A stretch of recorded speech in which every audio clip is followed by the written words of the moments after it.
So for those of you who don't know me, I'm Barclay, the other executive producer, Sons of Anarchy, principal director. I think I've now directed Dominic more episodes than anyone else of Sons of Anarchy throughout its 6 seasons. Yeah. So I, directed some of the ones you remember, like Bomb, where Gemma revealed that she'd been raped, and like Out, where we began season 4 with the guys coming out of prison, which was so great, and also killed in slow motion all those people. And Opie's wedding was there, so I've been there for a lot of the iconic moments of the show. When you're directing one of the huge like emotional moment, are you emotional as well when it's happening? Yes. I wish I wasn't. It would be better.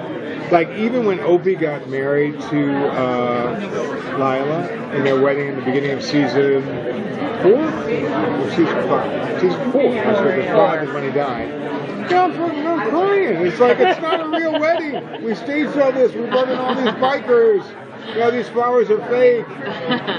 But, it's so beautiful. Even when he said, I promise to ride you like a Harley. Even then, it's, you get stuck in the moment. And when Gemma revealed that she had been raped, which is so interesting, because, she doesn't reveal it for necessarily the best reason. She reveals it because she's got to get Jax to rejoin the club and seek vengeance against these people. She's always manipulating.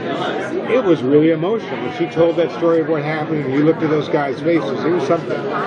So, yeah, I always get emotional. So tell us about your collaboration with Kurt in terms of the tone and the feel you want to give to the directing. Is that kind of to your discretion, or is it like an ongoing collaboration? It's a great question. I've known Kurt since The Shield. I directed 3 episodes of The Shield, and he wrote all 3 of them, oddly enough. So I knew him back in the day when he was a writer on The Shield. He brought me into season 1. I directed the 3rd episode of Sons of Anarchy, which is, if you know that, you'd be real pros. What is it? What number? Number 3. Just testing you. Anyway, Curtis said that's when the show hit its groove, and I didn't know exactly how or what he meant. So I came back and did more episodes and more episodes. And I think what I understand about Kurt is the sick, demented combination that he's going for of this pulpy action, this deep emotional, storyline, psychologically deep, and flavored with this really dark comedy. And it's hard to get the balance of ingredients right. It's trying to make a cake, and if one thing is off, the whole thing is flat. And I've seen other directors who come in that haven't delivered the balance, and sometimes the scripts haven't, but usually the scripts have. But if you really understand what Kurt's trying to do, and you can really pay attention to that, you can really play this. You can play this show like a piano, because it has all the good things that I like. A lot of people getting killed. A lot of people who are really funny and strange, like Tig, and a lot of really deeply emotional scenes that I've never done before. Even in other shows I do, like In Treatment, or NYPD Blue, or Glee, this is a different kind of combination of stuff. Pardon?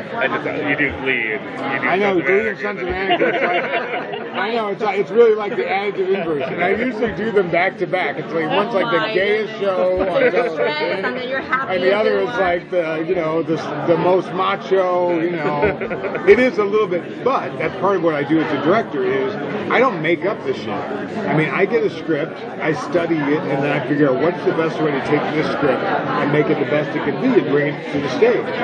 And I've always been about, it doesn't matter what kind of show it is. Once I think I did Sons of Anarchy, and then I went and did Smash, which is even gayer than Glee. And my head hurt from the whiplash, but at the same time, it's the same skills. You try to figure out what is the show they think they're making. The show they think they're making wasn't as good as the show we know we're making here, for obvious reasons. But you try to make it, and you try to give it to them, and you try to get the actors to give their best performances, and you try to bring all the elements. There's 200 people who work in the show that you guys don't interview. There's 200 people there every day working on Sons of Anarchy. It's amazing. So you try to pull them all together and see what you can get. Do you know before the season starts, like what episodes you're going to shoot? I do. Can you choose them? I choose them somewhat. Yeah. That's a very good question. I don't want to reveal too much, but At the beginning of the season, I'm in the writer's room with Kurt, and they sort of plot the arc of the season, what basically is going to happen. So I'm generally privy to that. It can change, but generally they say this is the shape of the season. And then Kurt decides, he sort of casts the directors according to what he thinks will happen in those episodes. So we can look on IMDb, and the ones you're directing, we can be like, okay, shit's going down in that one. You can look at that, yes. If you were looking at this season, for instance, I'm directing episode 1, because I always do the season opener. I'm directing episode 7, in which, yes, shit is going down. We just start shooting that Tuesday, and shit is going down. What are some other favorite shows of yours? What do you watch on TV? What do I watch on TV? I don't watch drama on TV because I do drama in real life. So generally I watch, I know it's heinous to say, reality television. Like, for example? I've watched every episode of Survivor ever done. For some reason, I'm really thrilled by that show. I don't know why. I watch Master Chef. It relaxes me. Yeah, wow, they can do that with mushrooms? That's amazing. It's just like, I don't have to think in the same way. Some drama shows I do watch. I used to watch Mad Men, but if you're on Sons of Anarchy, Mad Men just moves too slowly. It's just too, it's like, in treatment. It just takes too long for anything to happen. So I sort of stopped watching that.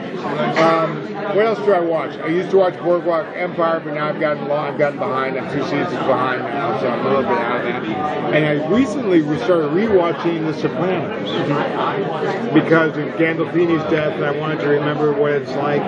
And it's astonishing still to this day.